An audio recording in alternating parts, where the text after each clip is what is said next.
नमस्कार. बनवायला अतिशय सोपी आणि सगळ्यांना आवडणारी बटाटा भाजी बनवण्यासाठी 2 बटाटे उकडून घेतले. फोडणीसाठी 5 ते 6 लसूण, छोटा आल्याचा तुकडा, 2 मिरचीचे तुकडे घालून ठेचा करून घेतला.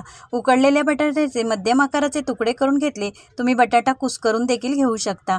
कढईमध्ये तेल गरम झाल्यावर राई घातली. राई तडतडल्यावर पाव चमचा जिरे, चिमूटभर हिंग, कढीपत्त्याची पाने घालून त्यावर करून घेतलेला ठेचा घालून कच्चेपणा जाईपर्यंत परतून घेतला.